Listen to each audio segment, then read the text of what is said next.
எந்நூலுக்கும் இந்நூலே மூலம். நான் கடவுள்.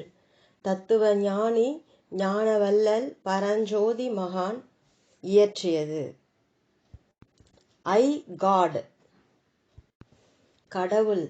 கடவுளை தவிர்த்து வேறொரு பொருள் இல்லாததால் வேறொரு பொருள் ஒன்று இருந்து அதை எடுத்து கடவுள் எல்லாவற்றையும் படைத்தான் என்பதில்லை. எல்லாமாக பரிணமித்திருப்பதே விரிந்திருப்பதே கடவுள். உலக தத்துவம்.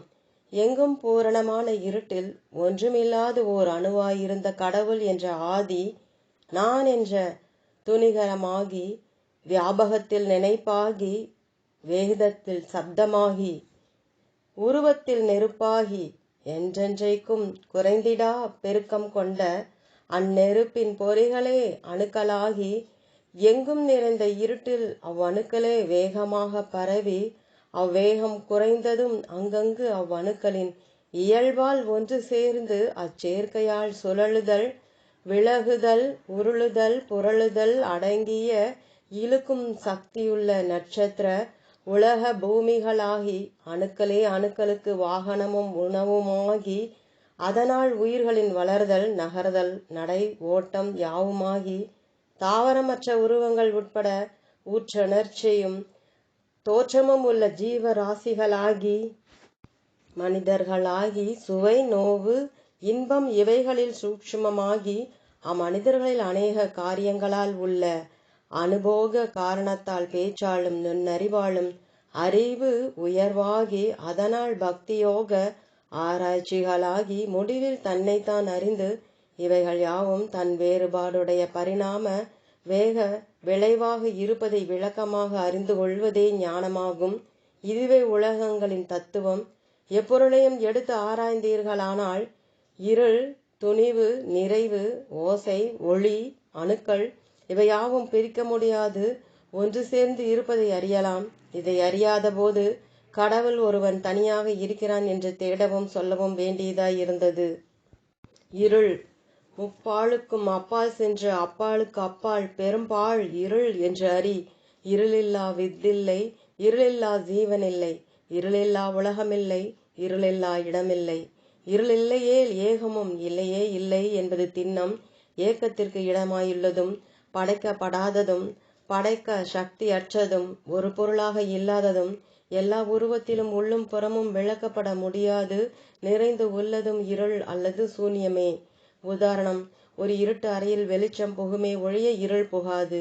வெளிச்சம் உள்ள அறையில் இருள் புகாமலே வெளிச்சம் மறைந்ததும் உண்மையான இருட்டு அங்கேயே இருக்கிறது. அப்போது அவ்வெளிச்சத்தினுள் இருள் இருக்கிறது. உடல் உள் உறுப்புகளை சூழ்ந்து இருப்பதும் அதனுள் நிறைந்திருப்பதும் இருளே. ஆகையால் இருளை விலகியது எதுவுமில்லை. அஞ்ஞானம். மடமை அறியாமை என்பதே அஞ்ஞானமாகும். இருளிலுள்ள நல்ல தீய பொருள்களை வெளிச்சமில்லாது அறிய முடியாதது போன்று அறிவின் விளக்கமில்லாது நல்லனவும் தீயனவும் ஆகியவற்றை அறிய முடியாததால் அறிவின் விளக்கமில்லா அறியாமைக்கு அஞ்ஞான இருள் என்று பெயர் உண்டு. அஞ்ஞானம் இருளாகாது. இருளிலேயே எல்லாம் உற்பத்தி ஆகின்றன. இருளில் உற்பத்தியா என்று கேட்டால் இல்லவே இல்லை. இருளில் இருந்த ஆதி என்ற ஓர் அணுவால்தான் எல்லாம் உற்பத்தி. இருள் அரூபமாகவோ அரூபரூபமாகவோ ரூபமாகவோ இல்லாததே இருள். முப்பாழ். பருவுடல் நுண்ணுடல் அறிவுடல் ஆகிய இந்த மூன்றும் தாண்டினால் அப்பாலுள்ளது ஜோதி. அதற்கும் அப்பாலுள்ளன நாதம் நினைவு. அதற்கும் அப்பாலுள்ளது இருள். இதனை அறிவு அறிந்தது எதனால் என்றால் மூலக்கண் பிடரிக்கண் நெற்றிக்கண் கடந்து நின்ற உச்சி கண்ணால் ஆகும். நான். ஒன்றுமே தோன்றாததன் முன்னர் இருந்தது ஒரே ஒரு அணு. அவ்வணுவின் பெரும் துணிவே நான் என்பது. இருட்டை தவிர மற்ற யாவுமாய் படைக்கப்பட்டிருப்பது இதுவேயாகும். இதனை கடவுள் இயற்கை நான் என்று மனிதன் தன் அறிவு எல்லைக்கு தக்கவாறு பெயர் வைக்கலானான். நான் என்ற துணிவாலேயே இச்செயலும் நடைபெறுகிறது. உதாரணம், ஒரு சிறு ஆழ வித்தினால் உற்பத்தியாகிய பெரிய ஆலமரம் வேர் பட்டை கிளை இலை விழுது பூ காய் பழம் ருசி ஆகிய இவைகளாக எப்படி வேறுபட்டிருக்கின்றதோ அதுபோன்று ஒரே பொருள் பலவாக வேறுபட்டிருக்கின்றது. நான் கடவுள்.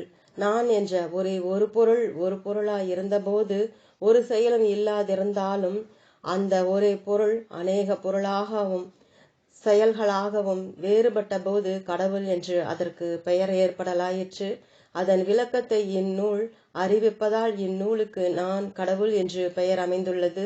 அநேக செயலாற்றல்கள் கூடியே நான் என்று ஒரு வார்த்தை வெளிவர வேண்டியதாய் இருப்பதால் ஒரு மனிதன் நான் நானாக இருக்கிறேன் என்று சொல்லுவதை விட நான் கடவுளாக இருக்கிறேன், நாம் கடவுளாக இருக்கிறோம் என்று சொல்லுவதே அத்வைத இரண்டற்ற நிலையாகும்.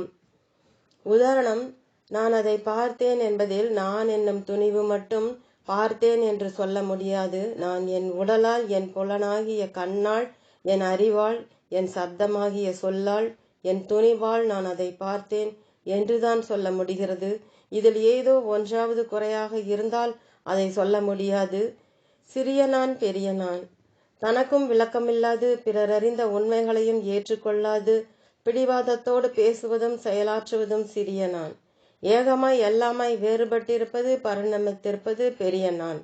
அநேக காலங்களாக பல பயிற்சிகளை செய்து முடிவில் உணர்வு பெற்று அதிலிருந்து மெய்ப்பொருள் ஆராய்ச்சி செய்து நான் என்னும் முடிவு கிடைத்ததும் அதை அநேக விதமாக சொல்லியது இதுவே இவ்வேக சொற்கள். உடல் அழகுடையோரும் பேரறிவின் புதல்வரும் தர்க்கத்தை எல்லாம் தகர்த்தெறிந்த தலைவரும் தாரகத்தின் உள்ளுள்ள மௌன மோகினியின் கணவரும் தன்னைத்தான் அறிந்த இறைவர்களே, என் இருதய மலர்களே, மெய்யுணர்வாளர்களே, என் அம்பலத்தில் இருந்து சொல்லுகிறேன், இறைவன் இறைவன் நான் இறைவனே. மழையில் நனைந்து வரும்போது கேள்விக்கு பதில், சுவாமி நனைந்து விட்டீர்களே. அம்மா, நான் நனைவதே இல்லை. சுவாமி, உடல் நனைந்தது. உடலா நனைந்தது? இல்லை இல்லை, அறிவுதான் நனைந்தது. அறிவா நனைந்தது? இல்லை அம்மா, உடல் நனைந்ததை அறிவு அறிந்தது. கேள்வி, உலகங்கள் எப்படி உண்டானது? பதில், மடலாய் விடலாய் கடலாய் திடலாய் உடலாய் உலகங்களாகியது. சத்தாகி சித்தாகி சமமாகி உறைதலாகி உயிராகி உலகங்களாகியது. இதன் பொருள் யாது? கேள்வி.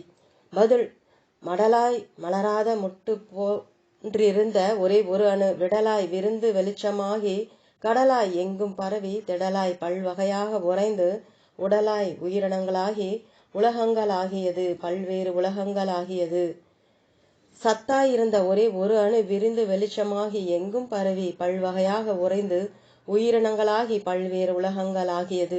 கேள்வி, கடவுளுக்கு எது நல்லது எது கெட்டது? பதில், கடவுளுக்கு நல்லதுமில்லை கெட்டதுமில்லை, இரு செயல்களும் கடவுளேயாகும். காலம், பருவம், இடம், பொருளுக்கு தக்கவாறு மனித அறிவு ஏற்படுத்திய சடங்குகளே நல்லது கெட்டது என்பதாகும். உடலுக்கு நலம் விளைவிப்பதும் அறிவிற்கு ஏற்றதும் எதுவோ அதை நல்லதென்றும் இதற்கு மாறுபாடுடையதெல்லாம் கெட்டதென்றும் ஏற்படுத்தப்பட்டது. கடவுளை கண்ணால் பார்க்க வேண்டுமானால் கண்ணுக்கு முன்னால் எது தெரிகிறதோ அதுவே கடவுளாகும். பக்தியால் எந்த உருவத்தை தங்கள் எண்ணத்தில் அபிமானித்திருக்கிறார்களோ அந்த உருவம் அறிவு மயக்கத்தால் பிரதிபலித்து சில நிமிடங்கள் கண் பார்வையில் பட்டு மறைந்துவிடும். அறிவில் விளக்கமாக தெரிந்து கொள்ள வேண்டுமானால் அருகம்புல்லின் நுனியில் தங்கி இருக்கும் பனித்துளியில் உன் உருவத்தை பார்க்க நோக்குவது போல அறிவில் கூர்மையாக ஆராய்ந்தால் அறிவு விளக்கம் பெறுவதுடன் எல்லாம் கடவுளாக இருப்பதை அறிந்து கொள்ளலாம். கேள்வி, யாருக்கு கடவுள் உண்டு யாருக்கு கடவுள் இல்லை? பதில், அடர்ந்த காடுகளையுடைய மலை பகுதிகளிலும் சோலைகளிலும் வாழும் உயிரினங்களுக்கு கடவுள் உண்டு. காரணம், அவற்றிற்கு வேண்டிய உணவு வகைகள் எல்லாம் அங்கேயே வேண்டிய அளவு தடையில்லாது இயற்கையாக கடவுளால் கிடைத்து விடுவதால் எல்லாம் ஒழுங்காக நடந்தேறி விடுவதனால் அவற்றிற்கு கடவுள் உண்டு. மாந்தரின் சம்பிரதாயத்திற்கு கடவுள் இல்லை. காரணம், மாந்தர் தத்தம் கடமைகளை செய்ய தவறி துன்பம் வரும்போது அத்துன்பத்தை நீக்கி இன்பம் அடையும் பொருட்டுத்தான் கடவுளை தேடுகிறார்கள், மற்ற பொழுது தேடுவதில்லை. அதனால்தான் அவர்களுக்கு கடவுள் இல்லை. அன்பின் பரவசத்தால் அறிவை பெருக்கிட துன்பங்களை எல்லாம் தொலைத்தே விட்டு அறியாமையான அடிமையை ஒழித்தே விட்டு விவேகமில்லா விவகாரங்களை அழித்தே விட்டு இது அது என்ற இருநிலையை எரித்தே விட்டு அங்கெங்கெங்கும் நிறைந்த நான் என்ற தன்னிலையில் நழுவாது நிலைத்திட வந்தோர் யார்? வருவோர் யார்?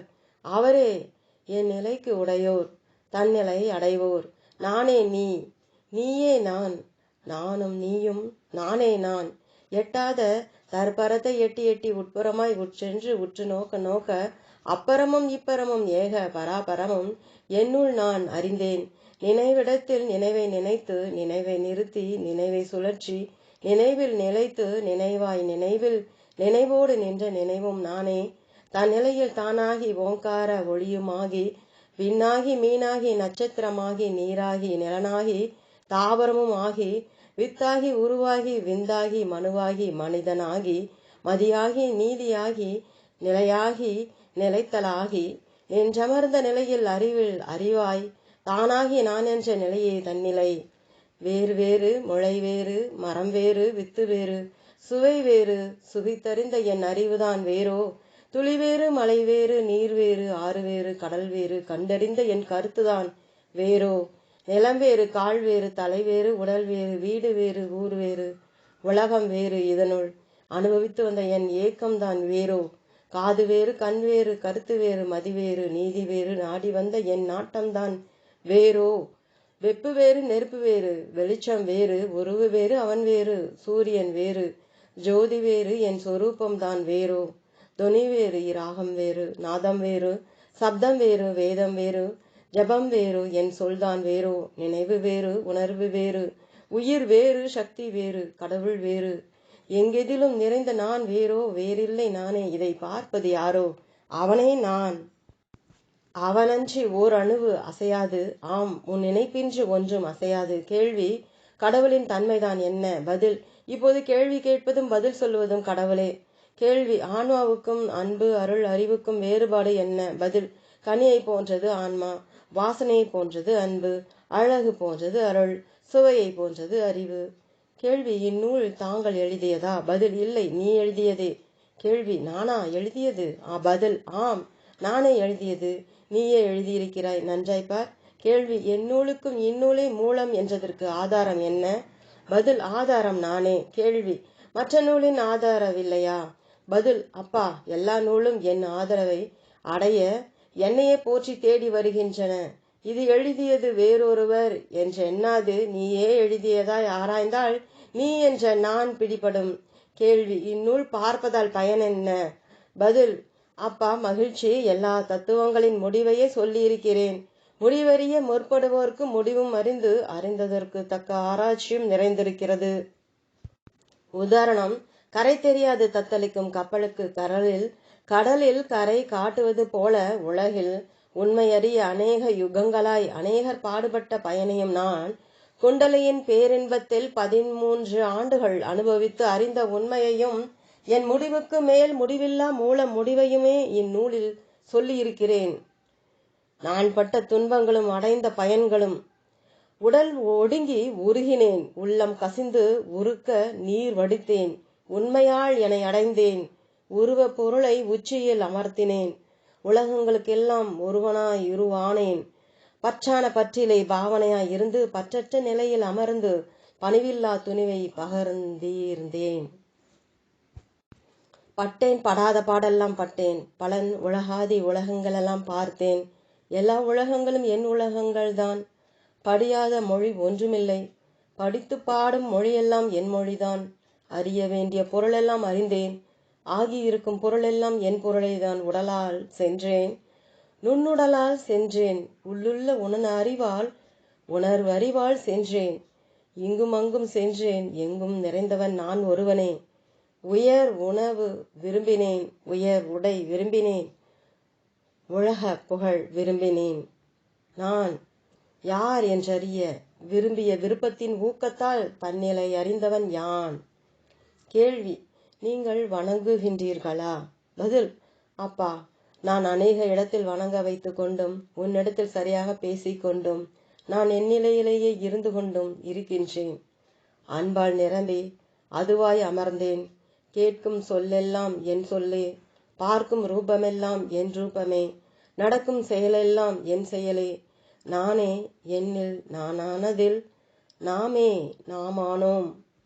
அத்வைதம் துவைதம், பல உருவங்களாய் வேறுபட்டு தோன்றுவதெல்லாம் ஈசனே.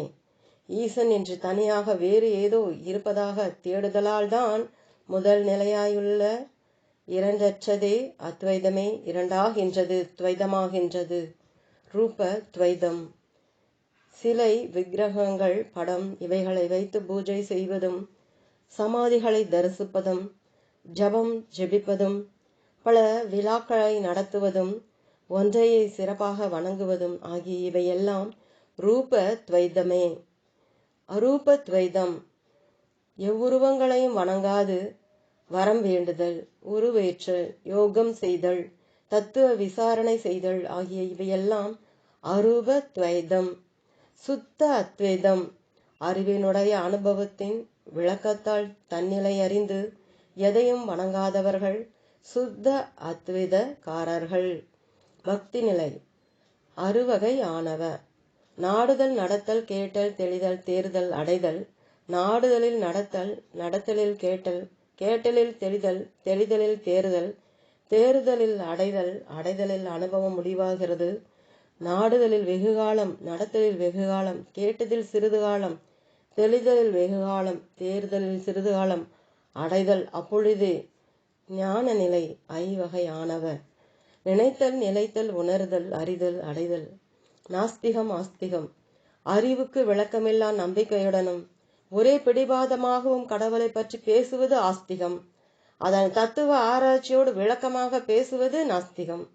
காதால் கேட்டதை கண்ணால் பார்த்து தெளிவடையாதது ஆஸ்திகம். காதால் கேட்டதை கண்ணால் பார்த்து தெளிவடைவது நாஸ்திகம் எனப்படும். அரூபம், அரூபம், ரூபம் படைத்தல் அல்லது மாறுதல், அரூபமாயிருந்து அரூபமாகி ரூபமாகிறது. ரூபம் கண், காது, மூக்கு இவைகளால் தெரிந்து, கேட்டு, முகர்ந்து, கைக்கு அகப்படுவதெல்லாம் ரூபமாகும். அரூபம் பரிசத்தால் அறியும் குளிர்ச்சியும் வெப்பமும், நாவல் அறியும் ருசியும், மூக்கால் முகரும் நாற்றமும், காதால் கேட்கும் சப்தமும், கண்ணால் அறியும் வெட்ட வெளியும் ஆகிய இவை கைக்கு அகப்படாமையால் அரூபமாகும். அரூபம் மூளையின் விவேக யூகத்தால் அறியும் நினைவு அல்லது முடிவுகள் எல்லாம் ஊற்றுணர்ச்சிக்கும் கை, நா, மூக்கு, காது, கண் ஆகிய புலன்களுக்கும் அகப்படாததால் அரூபமாகும். பார்வைக்குள்ளான ரூபங்களுக்கெல்லாம் பார்ப்பவனே பெரியோன். உதாரணம், பார்க்கும் பொருள்கள் பெரியதாக இருப்பினும் அதை பார்த்து முடிவு கட்டும் அறிவு மனிதனுக்குத்தான் உண்டு. வேதாந்த தத்துவ ஆராய்ச்சி ஞானத்தை பேசிக்கொண்டே வணக்கம், ஜபம், யோகம் செய்வோரின் கதி எதை போல் என்றால், இருட்டுள்ள வரை விளக்கு வெளிச்சம் அவசியம் என்று சொல்லிக் கொள்பவரே சூரிய வெளிச்சத்திலும் விளக்கேற்றி பிடித்துக் கொள்வது போன்றதாகும். கேள்விக்கு பதில். கடவுள் என்றால் என்ன? நீர், நிலம், தட்பவெப்பம், தாவரம், உயிரினங்கள், மனிதர்கள், கிராமம், ஊர், தாலுக்கா, ஜில்லா, மாகாணம், தேசங்கள் ஆகிய இவை யாவையும் சேர்த்து ஒரே பெயர் பூமி என்று சொல்லுவது போல, சூரியன், ஆகாயம், நட்சத்திரம், பூமி இவை அனைத்தையும் சேர்த்து மொத்தமாக ஒரே பெயராக குறிப்பிடும் பெயரே கடவுள் என்பதாகும். அனுபவம் முந்தியது, வேதம் பிந்தியது. அனுபவம் ஒன்றையே அநேக உதாரண வாயிலாக எடுத்து சொல்லுவது வேதம். அனுபவத்தில் வந்தால் வேதம் சிறியது, அனுட்டிக்கும் முன் வேதம் பெரியது. ஒன்றே பலவாகி அவற்றில் பல அழிந்து ஒவ்வொன்றும் உண்டாகின்றதே உலக இயல்பு. உதாரணம், தரையிலுள்ள புல், பூண்டு, செடி, கொடி, மரங்கள் யாவையும் அழித்து கட்டிடம் கட்டினால் அதில் அநேகம் ஏற்படுவது போன்று எந்த பொருளும் உண்டாகின்றன. சுத்தமான பெரிய கண்ணாடி ஒன்றில் தன் உருவத்தை பார்த்தால் தன் உண்மை உருவமே தெரிகின்றது. கண்ணாடியின் அளவுக்கு தக்கபடி பெரியதாகவோ சிறியதாகவோ தெரிவதில்லை. அக்கண்ணாடியை துண்டுகளாய் உடைந்திட்டால் உடைத்த துண்டுகளிலெல்லாம் தன் உருவத்தை காணலாம். உடைந்த பின் ஒரே உருவம் அநேக உருவங்களாக தோன்றுகிறது. பேனாவிலுள்ள மை கணத்தில் நன்மையையும் தீமையையும் உண்டாக்கும். அதே போல உங்கள் மனதை கணத்திற்கு கணம் மாற விடாதபடி நன்மையிலேயே வைத்துக் கொள்ளுங்கள். உலக நல்ல அடியார்களே, படிப்பாலேயோ புகழ்ச்சியாலேயோ பணத்தாலேயோ தம்மை பெரிதாய் நினைப்போரின் பெருமை சிறிய பூத கண்ணாடியில் தன் ரூபத்தை பெரிதாக காண்பது போன்றதாகும். பார்வை அழகுள்ள எலுமிச்சம்பழம் பெரியோர்களிடம் கூசாது செல்லும், ஆனால் ஆகார பாத்திரத்தில் ஒதுங்கியே இருக்கும். அதுபோல புகழும் அழகும் உள்ளவர்கள் அறிவாளிகளை நெருங்கி இருந்தாலும் அறிவில் குற்றமுடையோராயிருந்தால் அவர்களிடமிருந்து ஒதுங்கியே இருப்பார்கள். அறிவை அறிந்தோர் அன்பை மறவார். பொருளை அறிந்தோர் புகழை விரும்பார். கருவை அறிந்தோர் கடவுளை நாடார். குருவை அடைந்திருந்தோர் குறையில்லாதார், சந்தேகமில்லாதார். பற்றற்ற துணிவாய் பற்றற்ற நிலையில் பற்றற்று இருப்பதுவே முக்தி. கேள்வி: முக்தி என்றால் என்ன? பதில்: முற்றிலும் அறிவை விளக்கமாக தெரிந்து கொள்வதே முக்தி. கடவுள் கொள்கையின் பிரயாசையின் பயன் அஃது. இன்மை என்ற முடிவுக்கு வருதலே. இன்மை என்ற விளக்கமே முக்தி. காணும் பொருளெல்லாம் கடவுள் மயமே. காணும் பொருளெல்லாம் அணுக்களின் சேர்க்கையே. காணும் பொருளெல்லாம் கடவுள் மயமே என்று பக்தன் சொல்கிறான். காணும் பொருளெல்லாம் அணுக்களின் சேர்க்கையே என்று ஆராய்ச்சியாளன் சொல்கிறான். காணும் பொருளெல்லாம் காண்பவன் அறிவிலே அறிவாளி கூறுகிறான். காண காண கடவுளும் காண்பவன்தானே தன்னிலை அடைந்தோன் சொல்வது. வணங்குகின்றவன் யார்? வணக்கத்துக்குரிய ஈசன் யார்? வணக்கத்தின் வணக்கத்தால் வணங்கி வணங்கி வணங்கியவன் எவனோ அவனே வணக்கத்துக்குரிய ஈசன் என்று அறிந்த அன்றே வணக்கத்தின் முடிவு. நான் சொன்னேன், நான் செய்தேன் என்று சொல்லாது கடவுள் சொல்லுகிறான், செய்கிறான் என்று சிலர் சொல்வதுண்டு. அதற்கு காரணம் தன் வார்த்தைக்கும் செயலுக்கும் செல்வாக்கு வேண்டும் என்பதற்கும், தன் வார்த்தைகளும் செயல்களும் அறிவுக்கும் அனுபவத்திற்கும் முரணாய் இருந்தாலும் அதை விவேகமில்லாத மக்கள் ஆமோதிக்க வைக்கவும், தன் வார்த்தைக்கும் செயலுக்கும் தன்னால் விரிவுரை விளக்கம் கொடுக்க முடியாதபடி இருந்தாலும் தான் செய்வதாக சொல்வதாக சொல்லாமல் எல்லாம் கடவுள் அல்லது கடவுளின் அருளால் வான்மொழியால் ஏவலால் செய்தேன் சொல்லுகிறேன் என்று சொல்வார்கள். சொல்வது யார்? மனிதன்தான்.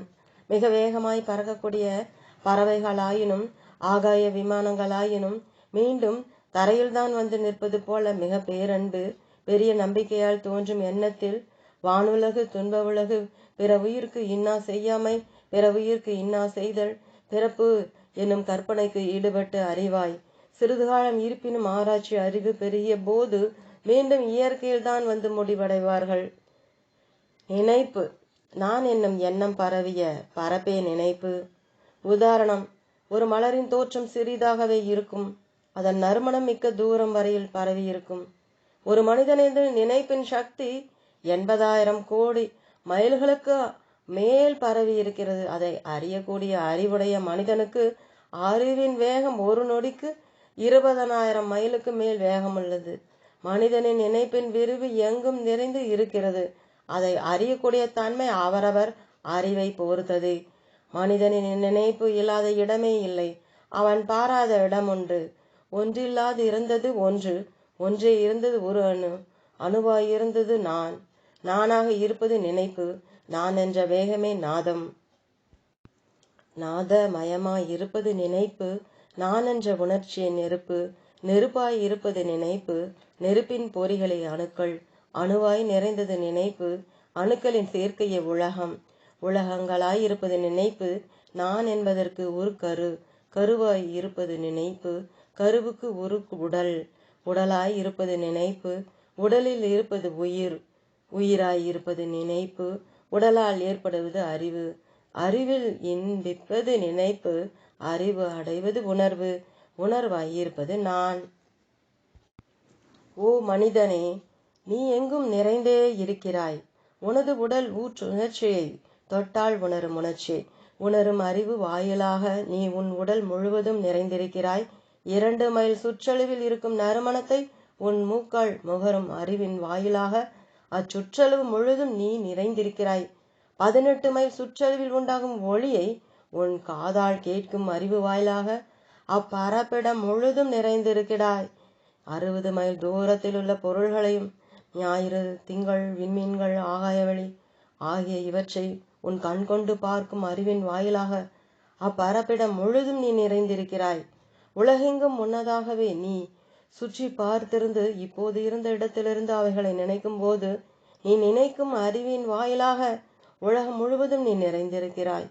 மேலும் பாடகர்களையும் தீர்க்க தரிசிகளையும் யோகிகளையும் ஞானிகளையும் நினைக்கும் போது நீ அவர்களாகவே ஆகிவிடுவதுடன் அவர்களின் செயல் குணங்களையும் கொண்டு நடத்துகிறாய். பல்வகை உணவுகளை உண்டு அவற்றின் அறுசுவைகளையும் சுவைக்கும் போது அச்சுவைகளுக்குரிய பொருள்களில் பதிந்து கொள்கிறாய். இவற்றிற்கெல்லாம் மேலாக நீ எங்கும் நிறைந்திருக்கும் தன்மையை உன் ஆராய்ச்சி அறிவாள். அறிந்து கொள்ளும் பொருட்டே உன் அறிவின் நிலைக்கேற்றவாறு நீ பக்தனாக உள்ளபோது கடவுள் நிலை எங்கும் நிறைந்தது என்றும் அதை காண முற்பட வேண்டும் என்றும், நீ யோகியாயுள்ள போது குண்டலினி சக்தியாய் அது விளங்குகிறது என்றும் அதனை அறிய வேண்டும் என்றும் தன்னிலை அறிந்த குருவின் வாயிலாக உன்னை நீ அறிந்து அனுபோக அறிவின் விளக்கத்தில் நானே எங்கும் நிறைந்திருக்கிறேன் என்றும் சொல்ல துணிந்து கொள்வாய். நினைப்பு எப்போதும் யாண்டும் பரவியுள்ளது. நினைப்பு எண்ணம் உடம்பின் ஊற்றுணர்ச்சியாலும் புலன்களின் உணர்ச்சியாலும் சூழ்நிலையாலும் உண்டாவது எண்ணம். அறிவு தன் செயலாலும் இன்ப துன்ப நுகர்ச்சியாலும் ஏற்படுவது அறிவு. ஞானம் அறிவின் பெருக்கமே ஞானம். நாம் உண்டாக்கியதிலும் நாம் எண்ணிய எண்ணங்களிலும் பயன்படுவனவற்றை அதிகப்படுத்தி கொண்டு பயன்படாததனவற்றை அழித்து விடுவதே ஞானம். ஞானிகள் விவசாயத்தாலும் நல்வழியாலும் கலை சித்திரம் இசைகளாலும் மந்திரிகளாலும் பாதுகாப்புகளாலும் மருத்துவத்தாலும் சமயாச்சாரிகளாலும் பேரறிவாளர்களாலும் தீர்க்கதரிசிகளாலும் எல்லா மக்களுக்கும் துன்பத்தை போக்கி எழுச்சி தருவோர்கள் எல்லாரும் ஞானிகளே ஆவார்கள். ஞானத்தின் மூதாதைகள் துன்பம், ஞானத்தின் பரம்பரை பொறுமை, ஞானத்தின் நண்பர்கள் அனுபவம். கேள்வி: உங்கள் பரம்பரை எதை சேர்ந்தது? பதில்: எனக்கு பரம்பரை இனிமேல்தான் உண்டாகும். கேள்வி: என்னால் இதை நம்ப முடியவில்லை, விளக்கமாக சொல்ல வேண்டும். பதில்: சூன்ய இல்பொருள் வாதத்திற்கும் நீரீஸ்வர நாஸ்திக கடவுள் இல்லை என்ற வாதத்திற்கும் அத்வைத வாதத்திற்கும் இறந்தற்ற நிலை நிர்வாணத்திற்கும் பற்றின்மை பரிணாமவாதத்திற்கும் வேறுபாடு நிலை மாறுதல் உலகாயதத்திற்கும் உலகமே கடவுள் என்னும் கொள்கை கடுமையான யோகத்திற்கும் கடவுள் விளக்கத்திற்கும் இதுவேதான் உலகில் பீடமாக இருக்கிறது, இனியும் பரம்பரையாக இருந்து வரும். கேள்வி: கடவுள் எப்படி இருக்கிறார்? பதில்: நீயாக, நானாக, நாமாக, ஏகனாக, அநேகனாக, எல்லா பொருளுமாக இருக்கின்றார். கேள்வி: கடவுள் எப்போது உண்டானார்? பதில்: கண் விழித்த பின்னும் அறிவு சிந்தித்ததன் பின்னும் வாய் திறந்து மொழி பேசிய பின்னும் கடவுள் உண்டானார். கேள்வி: அதற்கு முன் எப்படி இருந்தார்? பதில்: அதற்கு முன் கடவுள் கடவுளாகவே இருந்தோம். கேள்வி: கடவுள் உண்டா? பதில்: இல்லை. கேள்வி: கடவுள் இல்லையா? பதில்: உண்டு. கேள்வி: கடவுள் உண்டு, கடவுள் இல்லை என்றால் விளங்கவில்லையே. பதில்: இவ்விரண்டிற்கும் இடையில் அறிவுதான் வேற்றுமை பேதப்பட்டிருக்கின்றது. கடவுள் இல்லையா என்பவரின் கேள்வியை நோக்குங்கால் அவர் இனிமேல் தான் அறிய வேண்டியவராய் இருக்கிறார் என்பதும், கடவுள் உண்டா என்பவரின் கேள்வியை நோக்குங்கால் அவருக்கு அறிவு ஏற்பட்டு அவ்வறிவு இன்னும் தெளிவடையாமல் சிறு சந்தேகத்தில் இருக்கிறார் என்பதும் புலப்படும். எனவே அவரவர் அறிவு நிலைக்கு தக்கவாறு பதில் கூற வேண்டியதாயிற்று. கடவுள் உண்டு என்பதும் இல்லை என்பதும் இல்லை இல்லை இல்லையே. கடவுளே எல்லாமாக பரிணமித்திருப்பதை அறிந்து கொண்டாயானால் நீயும் கடவுள் அம்சமே. கேள்வி: எது மாறுபடாதது? பதில்: காலம் மாறுபட்டாலும் காரியம் மாறுபட்டாலும் சத்தியம் மாறுபடாதது. உதாரணம்: சத்தியம் ஒரு இரும்பை போன்றது. அதை உருக்கி காலத்திற்கு தகுந்தவர் கலப்பையாகவும் கத்தியாகவும் ஆணியாகவும் அச்சாகவும் ஏனைய பொறிகளாகவும் செய்து காரியத்திற்கு தகுந்தவாறு உபயோகப்படுத்தலாம். இரும்பு அதே இரும்பாகத்தான் இருக்கும். கேள்வி: ஈஸ்வரனுக்கு செய்யும் பணியாது? பதில்: ஈஸ்வரன் உண்டு இல்லை என்றும் பிறவி மறுபிறவி சொர்க்கம் நரகம் தீர்ப்பு நாள் ஆகிய இவை உண்டு என்றும் இல்லை என்றும் பலர் பலவாறாக சொல்லுவர். அவை எப்படி இருப்பினும் சரியே. ஆனால் நீங்கள் செய்யும் ஒவ்வொரு செயலும் தனக்கும் நிகழ்கால வருங்கால உலக மக்களுக்கும் நன்மை பயப்பதாகவே இருக்கட்டும். அதுவே ஈஸ்வரனுக்கு செய்யும் பணியாகும். நீங்களும் ஈஸ்வரனாவீர்கள். கேள்வி: அறத்தில் உயர்ந்தவர் யார்? பதில்: நமக்கு உதவாத உணவுகளையும் பொருள்களையும் எவரொருவர் உண்டு உபயோகிப்பதில் அவர் உடல்நிலை கெடாதிருக்கிறதோ அவரே நம்மை விட அறத்தில் ஒரு பங்கு உயர்ந்தவராவார். கேள்வி: மனிதன் எதனால் ஞானம் அடையலாம்? பதில்: உழைப்பாலும் புலன்களாலும் அனுபவத்தாலும் அறிவாலும் மூளையின் யூகத்தாலும் ஞானம் அடையலாம். கேள்வி: பரஞ்சோதி என்றால் யார்? பதில்: மக்களின் அறத்தை மறவாத நெஞ்சமுடையவனும் அவர்களது அறியாமையை கண்டித்து திருத்தும் உள்ளமுடையவனும் எவனோ அவனே பரஞ்சோதி. கேள்வி: பெரியார் என்பவர் யார்? உதாரணம் காட்டி விளக்க வேண்டுகின்றேன். பதில்: இலை உதிர்ந்தாலும் மரம் காய்ந்தாலும் குணம் மனம் மாறாதது மேலான தாவரங்களின் செயல்.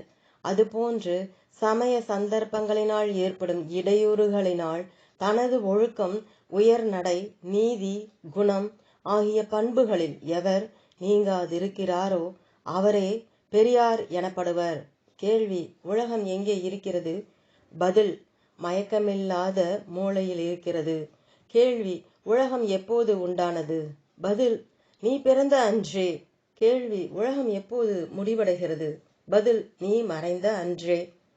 சும்மா முன்னிருந்த பொருள் சும்மா இடையில் உருவாய் உடலாய் வந்து சும்மா பின் உடலை விட்டு போகும் இடைநடுவே அனுபவிக்கும் இன்ப துன்பமே இவ்வுலகு என்று அறிக.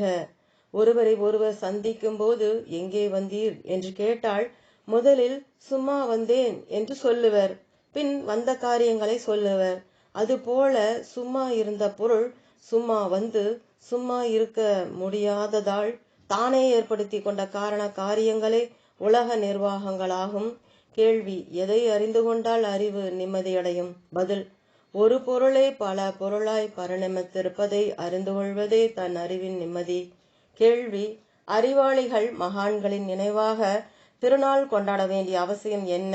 பதில்: அவர்கள் அக்காலத்தில் எந்த துன்பத்தை எவ்வாறு விட்டு விடுபட்டார்கள், உலக மக்கள் அடைந்த துன்பங்களை எவ்வாறு நீக்கி இன்பம் அடைய செய்தார்கள் என்பதை அறிந்து தெளிதற்கேயாம்.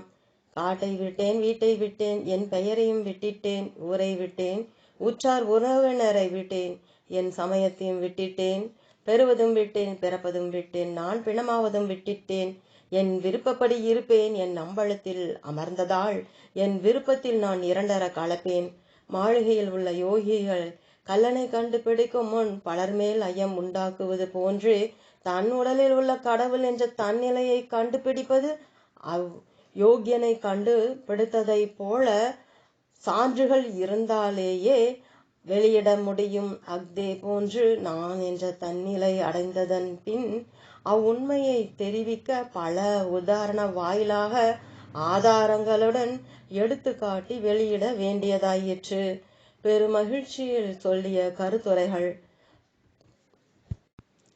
துரிதத்துக்கேது துன்பம், அன்புக்கேது அவமரியாதை, அறிவுக்கேது குற்றம், அக்னிக்கேது குளிர், நாதத்துக்கேது தனியிடம், ஆதிக்கேது அழிவு, இருளுக்கேது இணை, அறிவறிந்தோருக்கு யார் நிகர், நினைப்பு இல்லையேல் ஒன்றுமில்லை, ஒன்றுமே இல்லையா, ஒன்றை நினைத்த போது எல்லாமே உண்டு, நினையாதிருந்திருந்தால் சொல்லே இல்லை, நலம் என்ன, சொல்லில்லா நலத்தில் இருந்திருந்தால் நலம் துய்த்தது எது என்று ஆராய்ந்தால் உலகில் தோன்றிய பின்னரே மற்றெல்லாம். எனையற்றிருந்தேன், இருந்திருந்து இனியேது செய்வதென்றேங்கினேன், ஏங்கி ஏங்கி பறந்தேன், பறந்து பறந்து விரைந்தேன், விரைந்து விரைந்து வளர்ந்தேன், வளர்ந்து வளர்ந்து பிறந்தேன், என்னை அறிவதற்கு ஏங்கினேன், ஏங்கி ஏங்கி ஏக்க கனலால் வாடினேன், வாடி வாடி அருள் நீர் சொரிந்தேன், இரவு பகல் விழித்தேன், ஏதேதோ செய்து முடித்தேன், முடித்ததன் பயனால் அன்புக்குரிய அன்பனை அடைந்தேன், அடைந்து என்னுள் நான் அமர்ந்தேன், அமர்ந்து அமர்ந்து ஞான மெய்யுணர்வு அடைந்தேன், அடைந்த உணர்வை அண்டி அண்டி அறிவாள் அறிந்தேன், அறிந்தறிந்து தெளிந்தேன், தெளிந்து தெளிந்து தேர்ந்ததை உணர்ந்த அன்புக்குரிய அன்பனால் இப்பதவி பெற்றேன், பெற்றதும் வாரி வாரி கொடுத்தேன், கொடுக்கின்றேன், இனியும் கொடுப்பேன், கொடுத்து மொழிந்தேன், மொழிகின்றேன், மொழிந்து மொழிந்து இன்புற்றேன், இன்புறுகிறேன், இன்புறுவேன், இன்புற்றதின் பலன் இணையற்ற யானே என்மயமானேன். தன் மறதியால் தனித்ததும், மறதி தெளிந்து தானே விழித்ததும், தான் என் செய்வதென்று பசித்ததும், பசித்த ஏக்க வேகமே பரஞ்சோதியாய் விளைந்ததும், விளைந்த பரமானந்த பரவசமே அறிவாய் அழகாய் விரிந்ததும், விரிந்து பிரிந்து பறந்த அணுக்களின் வெப்பத்தின் அமைதியே உறைந்த உலகங்களாய் இணைந்ததும், ஊன்றி ஓர் அறிவாய் வளர்ந்ததும், ஓர் அறிவிலிருந்தே ஐயறிவு வரையிலுள்ள ரூபா ரூபங்களாய் நின்று நகர்ந்து ஓடி உலாவுவதும் ஐந்தறிவையும் அறியும் அருமறை நெறிகளெல்லாம் அடக்கமும் அடங்கிய ஆறறிவுள்ள மனிதனாய் பிறந்ததும் பிறந்த பெருமையை அறியாது இறப்பதும் இறப்பதற்கு முன் தன்னைத்தான் அறிய வேண்டுமென்ற என்ன ஏக்கத்தால் தனித்தேன் விழித்தேன் பசித்தேன் பசித்து தனித்து விழித்ததின் பயனே தன்னை அறிந்து தானாக தலைவனை இறைவனை நான் அடைந்தேன் என்பதும் என் பெரும் தகுதி வேறுபாட்டை தெரிந்து நானன்றி வேறொன்றில்லை என்று அறிந்த ஆனந்த பரவசத்தால் அழைக்கின்றேன் அழைத்து தருகின்றேன் தன்னைத்தான் அறிவதற்குரிய தன் மெய்யுணர்வை. நல்ல கண்ணாடியில் முக செழிப்புடன் உன் முகத்தை பார், அதுவே என் முகம். ஒன்றும் அறியாத போது கடவுளாகவே இருக்கிறீர்கள். அறிவின் பெருக்கத்தின் இடைநடுவே தன் அறியாமை மடமை மயக்கம் இவைகளால் வேறொரு கடவுள் இருப்பதாக தேடுகிறீர்கள், தோன்ற வைத்து பார்க்கிறீர்கள். அறிவின் பெருக்கத்தின் தெளிவில் நீங்களே கடவுளாக இருப்பதை அறிந்த பின் எல்லாம் கடவுளாக இருப்பன என்று அறிந்து கொள்கிறீர்கள். ஆக்கல், அழித்தல், வளர்தல், தளர்தல், விருப்பு, வெறுப்பு, மறைப்பு, திறப்பு, பிறப்பு, இறப்பு இவைகளுக்கு காரணம் அறிந்தபின் இல்லை இல்லை ஐயப்பாடும் அசைவும் சந்தேகமும் சலனமும் அபாயத்தில் போடும் கூக்குரலுக்கும் தன்னை தேடி பாடும் அருள் பாடலுக்கும் தன்னிலை அறிந்தோரின் வாக்கு வன்மைக்கும் ஓர் நிர்ணயிப்பில்லை. ஓம் தொடரும்.